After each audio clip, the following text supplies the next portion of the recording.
Julia एक बहुत खूबसूरत लड़की थी। उसे पुरानी चीज़ों को जमा करने का बहुत शौक था। एक दिन वो बाजार में खरीदारी की नीयत से गई। एक दुकान के सामने से गुजरते हुए उसकी नज़र एक आईने पे पड़ी जो बहुत कदीम ज़माने का लग रहा था। वो इसको ख़रीदने के लिए बेचैन हो गई, लेकिन दुकानदार ने उसे इसको ख़रीदने से मना कर दिया।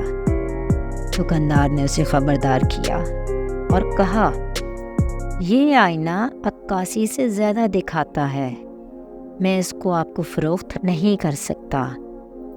लेकिन जूलिया तो बहुत बेचैन थी। उसे वो आईना बहुत पसंद था और उसने वो ज़िद करके ख़रीद लिया और उसको अपने घर ले आई। वो आईना उसके कमरे की दीवार पे बहुत खूबसूरत लग रहा था, लेकिन इस रात जब वो बिस्तर पे सोने की तैयारी कर रही थी, इसने इस आईने की तरफ देखा तो वो जम सी गई, क्योंकि जो आईने में दिखाई दे रहा था वो सब कुछ उलट था। आईने के ऊपर जो अक्स था उसकी गर्दन मुड़ी हुई थी,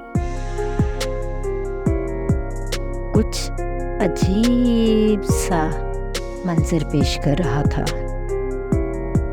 और उसके कानों में अजीबोगरीब आवाज़ें आने लगी, जैसे कुछ चीज़ें उसके कानों में सरगोशी कर रही हों।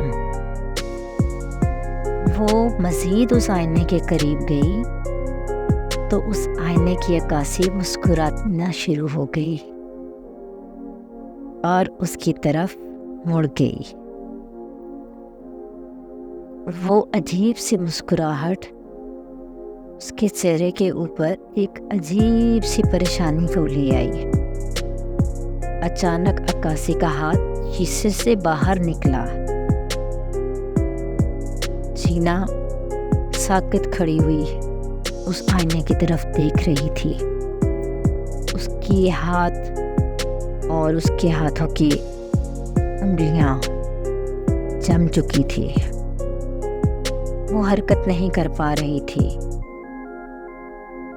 उस अक्कासी ने उसे पकड़ा और उसे खींचती हुई आईने के अंदर ले गई। जीना उस कमरे से गायब हो गई।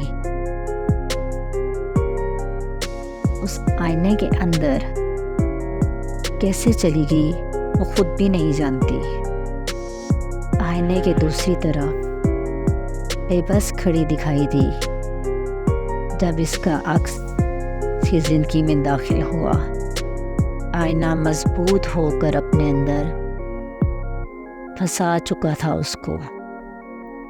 इसने शीशे पर टकरें मारी, मगर इसको बाहर निकलने का रास्ता नहीं दिखाई दे रहा था। इसकी अक्कासी इस तरह मजबूत हो गई थी कि वो अपने आप को कमज़ोर महसूस कर रही थी। आईने की दुनिया के साए ढलना शुरू हो गए और वो अपनी अक्कासी में कैद हो गई।